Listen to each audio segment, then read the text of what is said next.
Hindi lang po sa palamig o merienda pwedeng magamit itong buko.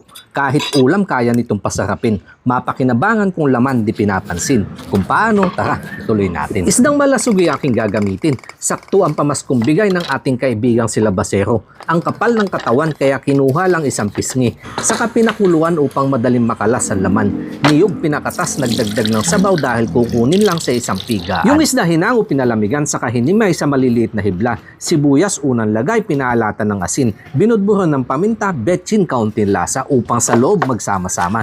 Akin itong babalutin at dahon ng gabi na isipang gamitin. Hiling ni Kanayong 30 bench pumukaw ng pansin. Dahil laking bukid, iisa mga kinamulatang pagkain. Pinalasahan pa naman inilagay sa gitna. Nalinisang hipon, tinanggalan ng balat, nagsilbing bakod sa paligid.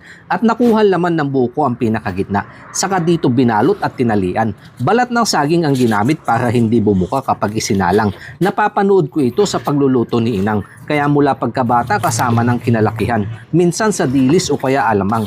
Pais kung tawagin, ulam na hawig sa suman. Mga natitiran lamang binalo sa parehong paraan. Makulob ang lasa sa palayok ko ito lulutuin. Dahon ng saging ang latag para hindi kumapit sa ilalim. Saka dito na isinalansan lumapat ng lubusan.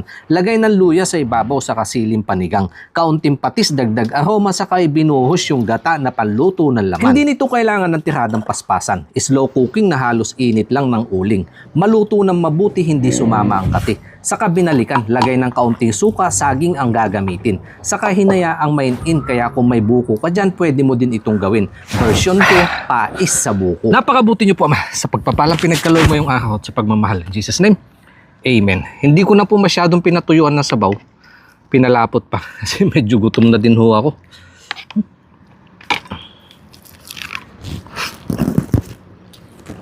Saka meron na din ho pampahid dito sa kanin.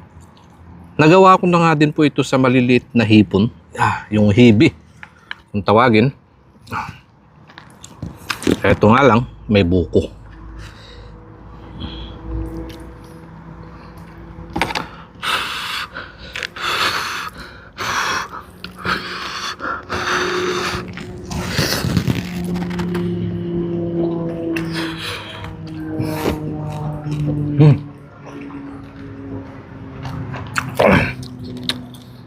Sarap. May tamis na po yung gata. Tapos may kasama pang buko. Yung nagdagan. Tsaka maganda po yung meron din kaunting suka.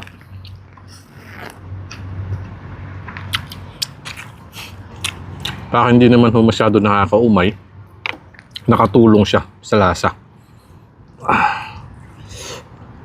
Sarap ng isda. Lasa. Hindi ho ako naglagay na siling maanghang dyan. Kasi ulam din yung aking mag-iina. Kaya dito lang po, babawiin ko na lang sa usawan.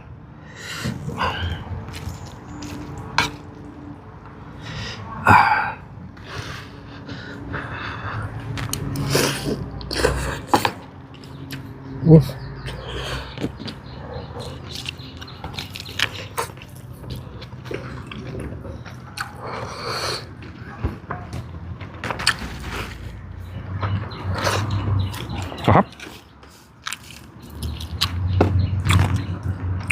Kulubok sa palayok. Kaya pati yung init niya nakulob din sa loob.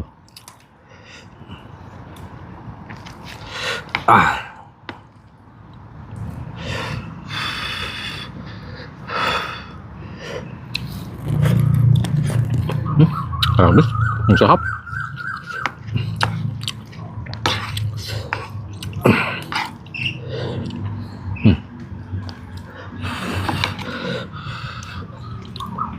Maraming salamat po sa binigay na idea.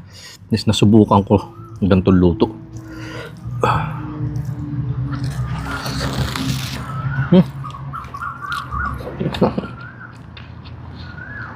At saka yung buko, lalo pa lumambot. Para na lang siya naging marshmallow.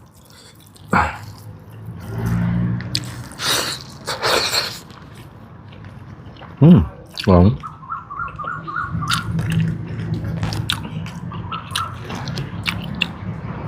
Tsaka ito yung dahon.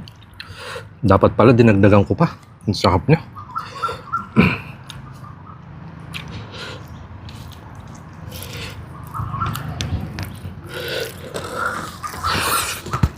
Hmm.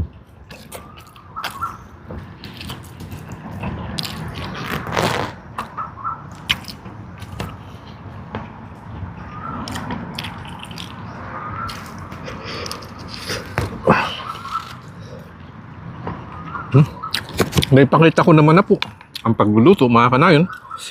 Saka naipaliwanag ko na din yung lasa.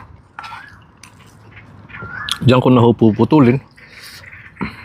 Magdadagdag pa ako ng kanin. Saka hindi ko ho madiretso ng kain, talaga ho mainit. Nakakapaso sa gilagid. At kung nakakating ka hanggang sa puntong to, maraming salamat po sa pagsama. God bless po sa ating lahat. Kain po tayo, mga kanayon.